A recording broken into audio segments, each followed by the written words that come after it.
She thanked another man for her success, not her husband. In front of the entire business elite. Laughter followed. Whispers spread. He was just the builder, the forgotten one. But while they played games, he was laying the foundation of their downfall. The Grand Magnolia Ballroom in downtown Baltimore shimmered beneath rows of ornate chandeliers, their golden light casting soft reflections on polished silverware and champagne flutes. Graham Voss, dressed in a sharp slate-gray bespoke suit, stood near the rear entrance, his frame more familiar with construction gear than black tie attire. Yet, there was no mistaking the authority in his posture, the quiet assurance of a man who had earned every step from scaffold to CEO of Voss Infrastructure Group. The evening was meant to be a celebration, the state's prestigious business excellence gala. Graham had arrived to support his wife, Celeste Ward, nominated for the Financial Leadership Award. Their journey had been long and arduous, rooted in late nights, lean years, and shared dreams. He'd built roads and bridges. She'd climbed the corporate ladder, now Chief Financial Officer of Dane Capital Holdings. As he entered the hall, a young reporter intercepted him. Though the journalist's words were polite, something in his eyes betrayed discomfort. Graham noticed how his companion mumbled a comment before quickly walking away. It was the third such odd interaction that evening. He brushed it off as pre-event nerves. At table 11, he found himself surrounded by familiar faces. Executives, politicians, and legacy families. One of them, Harold Dane, extended a greeting, his handshake strangely tentative. The absence of Victor Dane, Harold's son and the CEO of Dane Capital, didn't go unnoticed. His chair remained conspicuously empty. Before he could ask, the sound system cracked to life. "Please welcome tonight's host, Senator Mira Halden," boomed the MC. Applause followed as the senator took the stage, all polished grace and practiced charm.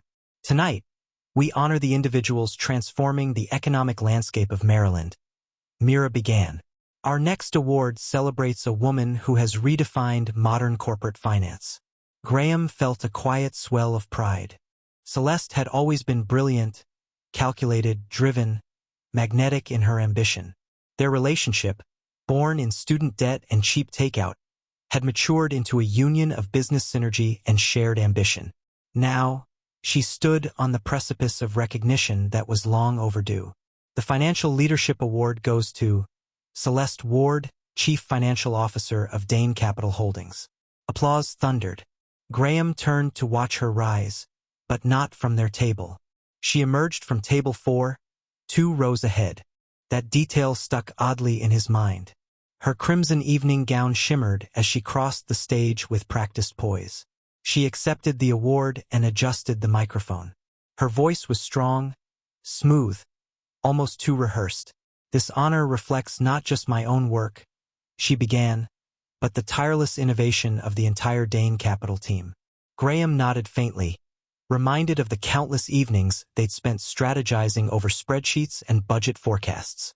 Then her tone shifted. "But above all," she added, her expression softening into something rehearsed but intimate, "I want to thank the one who's truly been my strength. My partner in every sense, Victor Dane." The silence that followed was immediate and complete. From the wings, Victor stepped into view, his smirk bordering on theatrical. In full view of donors, CEOs, and local officials, Celeste turned and embraced him. The kiss they shared wasn't brief or platonic. It was confirmation. Graham didn't feel his body move, but somehow he was standing near the stage, the hush of the ballroom broken only by the muted shuffle of cameras capturing what no one would forget. "What is this?" The words escaped him like breath. Celeste stepped back, her mask slipping. "You were never part of the real plan, Graham," she said, eyes gleaming with disdain. "While you laid bricks, Victor and I built an empire." As quickly as they had ascended the stage, they were gone. Her arm looped around Victor's waist, the crystal trophy catching the light like a dagger to the heart. Senator Halden tried to interject, but Graham was already walking away, past whispers and sympathetic stares. Outside, the night air bit cold. The valet delivered his SUV in silence. He gripped the steering wheel until his knuckles blanched. Back home, their townhouse, once a shared haven, sat dark. In the dim kitchen light, he poured himself a drink and stood motionless. No tears, just calculation. By sunrise, his inbox had swelled. Missed calls, confused partners, urgent legal alerts. Yet one thing stood above the noise. Their shared investment accounts had been liquidated. Bank activity traced large transfers. Even their private safe deposit box was now empty. The betrayal wasn't emotional. It was logistical. It was orchestrated. And that made it worse. At his downtown office, silence greeted him, until he opened the door to find two IRS agents waiting, led by a tall man in gray, documents in hand. An audit. 5 years. Immediate.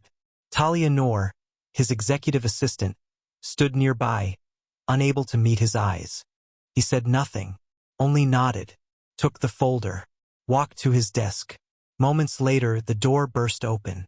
Colin Voss, his brother, looked disheveled, breathless, terrified. "I tried to warn you," Colin said, sinking into a chair. "But she said if I did, she'd end everything for me." Graham stared. "How long?" Colin looked away. 8 months. Silence. "She and Victor," he trailed off. "They've been planning it since before last year's summit. They're not just having an affair. They're taking everything." Graham sat back. No ray. No outburst. Only one quiet response. "Then start talking." By sunrise, Graham Voss no longer felt disbelief, only focus. The betrayal he faced wasn't impulsive or emotional. It was planned, executed like a hostile corporate acquisition. His wife and her lover hadn't just broken vows. They had rewritten the rules of engagement. The more he examined the financials, the clearer it became. Transfers from their joint investment accounts had occurred in systematic increments. Properties once co-owned were now in the names of obscure shell companies. The safety deposit box they once shared had been emptied days before the gala. Nothing about this collapse was accidental. When agents from the IRS appeared at his downtown office, Graham wasn't surprised. Their presence seemed too perfectly timed to be coincidental. They delivered paperwork with clinical detachment, and as they spoke of audits and potential irregularities, he noticed the shift in Talia Noor's posture. She couldn't meet his eyes. Colin arrived an hour later, unannounced and visibly shaken. The confident younger brother Graham remembered was gone. In his place sat a man twisted by guilt and pressure. He spoke in fragments, describing months of coercion, threats, and deals made in desperation. He confessed to staying silent, watching it unfold, too afraid to act. According to Colin, Celeste hadn't worked alone. She had rallied others to her cause. Ivy Kessler, once trusted for her refined charm and discretion, had facilitated the concealment of assets through her high-end gallery network. Everett Kane, Graham's longtime attorney and supposed confidant, had granted his private beach property for secret meetings and provided legal cover to obscure funds through offshore structures. Each name stung deeper than the last, not because of what they had done, but because of how close they had once been. Even Talia had a role. Her guilt was written in every nervous movement, every flinch when he entered the room. Graham asked her to explain. Calmly, directly. The details emerged gradually, without drama. A promised promotion, a quiet bonus, and instructions to delay internal reports, misroute documentation, and filter select communications.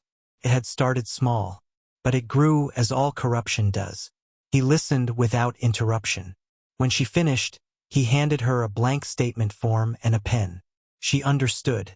That evening, in the silence of his penthouse office, Graham sat surrounded by documents, printouts, and surveillance photos. Every piece of evidence was falling into place, not just exposing betrayal but mapping it. A chart of pressure points and alliances, forged in secrecy and fueled by greed. The call from Silas Quinn came just past midnight. The private investigator had moved fast. Already, he had acquired photos from Kane's beach house, Celeste, Victor, and several unfamiliar figures. Their identities quickly matched to executives tied to offshore registries. There was also a record of recent property shifts in Kane's name, indicating laundering through real estate fronts. The pattern was undeniable. Silas reported further links, connections between Kane's shell companies and investments structured under Ivy's gallery. It appeared to be a circular ecosystem of deception, carefully curated to appear legitimate. Yet, the closer Graham looked, the more transparent it became. He took no notes. He didn't need to. The blueprint was in his head, as familiar as the construction layouts he had worked on years ago. Every betrayal had created a weak point, and every weak point could be used as leverage. This wasn't revenge. Not yet. It was preparation. They thought they had left him with nothing. But Graham Voss knew better than anyone. The strength of a structure is never in its walls, but in its foundation. And his was still intact. The days that followed were marked by precision. Graham Voss no longer reacted, he calculated. While the world believed him broken, he was quietly drafting the architecture of collapse. But this time it wasn't steel and concrete he was working with. It was leverage. His meeting with Victor Dane at the upscale Providence Steakhouse was a formality, nothing more. Graham arrived on time, dressed impeccably, knowing full well how such details made his adversary uncomfortable. Victor, already seated at the bar, offered the smugness of someone convinced of his victory. But Graham noticed the tension behind the smile, the restless hands, the shallow glass of scotch. The conversation was short. Victor, still believing he held the upper hand, spoke of settlements and finality. He mentioned Celeste, the lawyers, and terms meant to sound generous. Graham listened, offering nothing more than vague pleasantries and a faint smile that never touched his eyes. That evening, back in his office, Graham opened the secured email from Silas Quinn. Attached were surveillance images, sharp, time-stamped, and damning. They showed gatherings at Everett Kane's beach property. Victor, Celeste, shell company representatives, and men identified through offshore corporate registries.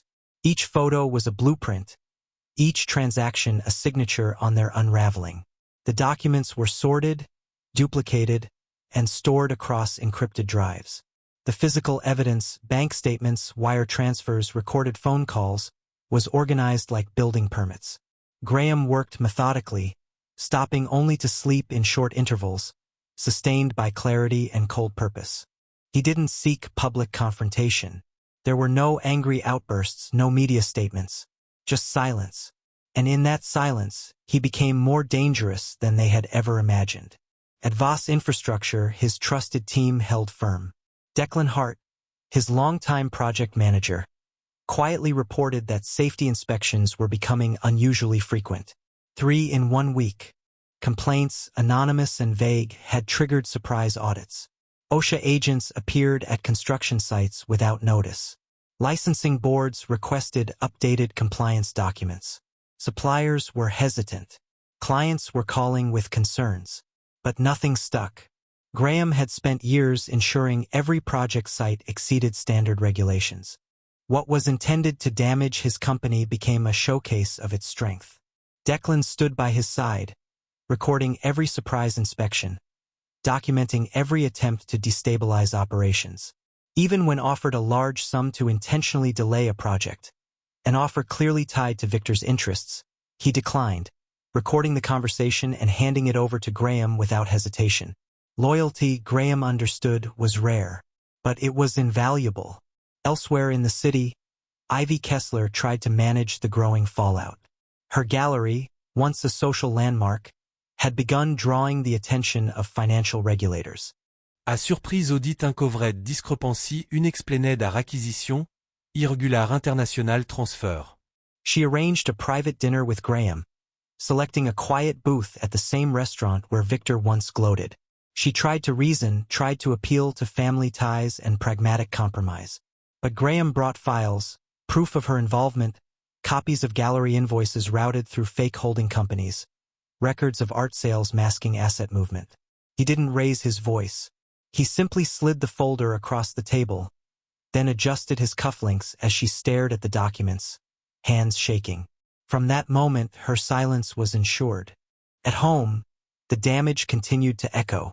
Colin Voss, once protected by family connection, found himself exposed. Several of his biggest clients received carefully compiled dossiers detailing procurement fraud, kickbacks, inflated invoices, and concealed partnerships, every detail substantiated. By the time he confronted Graham, it was already too late. The only thing left to offer was cooperation. Colin provided names, shell companies, the internal hierarchy of Victor and Celeste's operation. He revealed code words used in communication, the banks involved, and the third-party firms responsible for laundering money. Graham took the information without thanks, only noting the final pieces of the puzzle locking into place. Meanwhile, Silas Quinn kept the pressure steady. Anonymous packages arrived at key locations. Lucia Wren, Everett Kane's wife, received photos and financial summaries that led to a confrontation in her husband's law office. The fallout was immediate: Kane's resignation, the collapse of client confidence, and the implosion of long-standing partnerships. By the end of the week, Kane was unreachable. Rumors circled of a relocation. Idaho, perhaps. Victor and Celeste still believed they had control.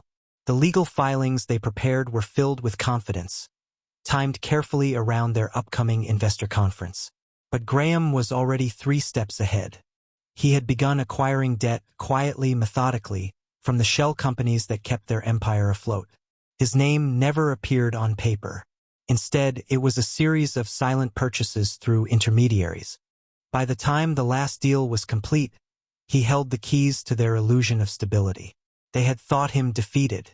They would soon understand what it meant to stand on a foundation built by someone else. Victor Dane believed control was maintained through confidence and appearance. Each attack he launched against Voss infrastructure was intended to destabilize, to provoke, to humiliate. He underestimated one thing: Graham Voss never fought battles in public. He built silently. He planned without noise. He let others misstep first. The media campaign began with carefully planted articles, subtle allegations of unsafe work practices, licensing violations, and labor disputes. The goal was simple: erode trust. But each claim was swiftly countered by spotless reports from federal and state inspections. Photos emerged from job sites showcasing best-in-class safety protocols. Clients publicly reaffirmed their satisfaction. Journalists who attempted to stir controversy found their sources withdrawing or denying involvement. Worse for Victor and Celeste, their efforts appeared to have the opposite effect. Graham's public image improved. Investors appreciated his composure. Potential partners respected his restraint. While his enemies flailed louder, he simply got stronger. In the meantime, Celeste Ward watched from behind darkened office windows as her influence began to fade. Once celebrated as a financial visionary, she now found herself excluded from invitations, left out of quiet dinners and private negotiations. At events, once loyal allies avoided eye contact. Her name, once whispered with admiration, now carried caution. Behind the scenes, their internal network began to rupture. Ivy Kessler's gallery was under audit. Everett Kane had vanished from the Chicago legal scene. Colin Voss had gone silent after his business folded. Whispers circulated about ongoing federal investigations. Employees grew uneasy. Even Celeste's personal assistant resigned without notice. Victor remained in denial. He called emergency meetings, drafted aggressive legal counteractions, and insisted they could still control the narrative. Celeste, though still outwardly confident, began to see the inevitable cracks. The more she watched Graham navigate the chaos with surgical precision, the more she realized they weren't battling a man. They were battling a strategy. The final blow began as a whisper. Graham's acquisitions of corporate debt, layered through anonymous holding entities, had reached critical mass. Shell companies that supported Dane Capital's offshore cash flow structure were now under his silent control. One by one, they were frozen, legally challenged, or called to immediate repayment.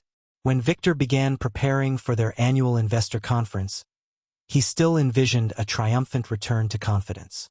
Slick presentations, inflated projections, and reassurances.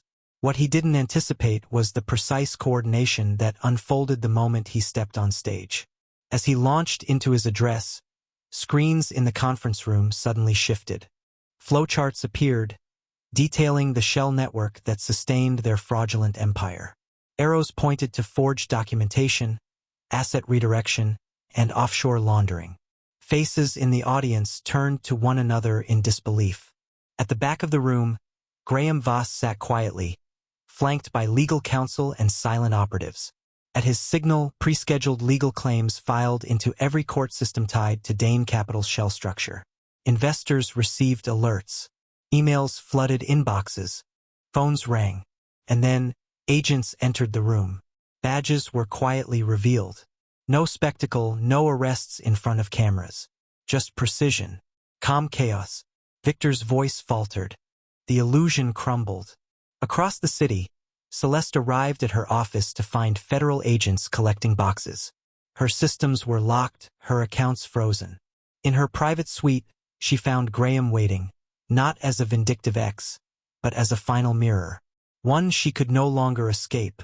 There was no shouting, no revenge speech, just quiet clarity. She had built her success on theft and betrayal, and now there was nothing left to hide behind.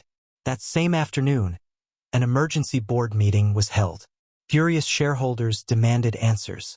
Documents were circulated, real ones, not the doctored versions the Dane team had prepared. Graham remained seated, observing. He didn't need to speak. The facts did that for him. Audio recordings from Declan Hart confirmed bribery attempts. Timestamps matched financial transactions. Celeste's voice echoed from the speakers, calmly giving instructions on how to shift funds. The silence in the room was heavier than any accusation. By the time the vote concluded, Victor and Celeste had been removed from all positions. Legal teams scrambled to negotiate deals, but Graham had already provided the final evidence. Fresh documents showing attempted asset transfers even after indictments had been filed. The court rejected any plea arrangements. Full prosecution was ordered. As they were led away under federal custody, Celeste turned once, looking for something, maybe mercy, maybe recognition. Graham didn't move. He simply watched, not as a man who'd won, but as one who had outlasted. 2 years had passed since the collapse. The headlines had faded, but the consequences remained etched in the lives of those who had built their legacy on deceit. At the Federal Correctional Institution in rural Illinois, inmate number 4729 had become just another routine name on a daily roster. Celeste Ward, once CFO of a multimillion-dollar financial empire, now spent her days cataloging books in the prison library, her perfectly curated world reduced to concrete walls, khaki uniforms, and fluorescent lights. The polished heels and designer handbags were long gone, replaced by state-issued slippers and meals served on plastic trays. Her appeals had failed. 3 of them, each denied without hesitation. The evidence had been too thorough, too damning.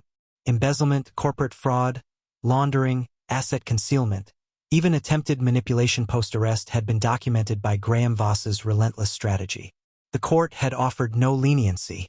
15 years. No parole. Across the state, Victor Dane served his own sentence at a minimum security facility. His demeanor, once filled with overconfidence, had been replaced by resignation. The man who once commanded boardrooms and wielded influence now taught basic finance classes to fellow inmates, forced to relive his downfall with every mock lesson. His father, Harold, had died during the first year of the trial. The Dane name, once respected in business circles, had become a cautionary tale. The company was gone, liquidated to satisfy lawsuits and restitution orders. Their allies had scattered. Ivy Kessler hosted modest dinners in a shrunken social circle. Her influence evaporated after the gallery scandal and her husband's public divorce. The once glittering Gold Coast address now served as a reminder of a social climb undone. Everett Kane practiced law again, but only in a small Idaho town where no one cared about his past. His Chicago license remained permanently suspended. His days were spent handling fence line disputes and traffic infractions, not billion-dollar contracts.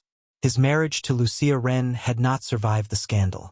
Colin Voss, shunned by industry and family alike, started over in Phoenix. His new business, smaller, humbler, barely paid the bills. His name was toxic in Chicago. The whispers followed him.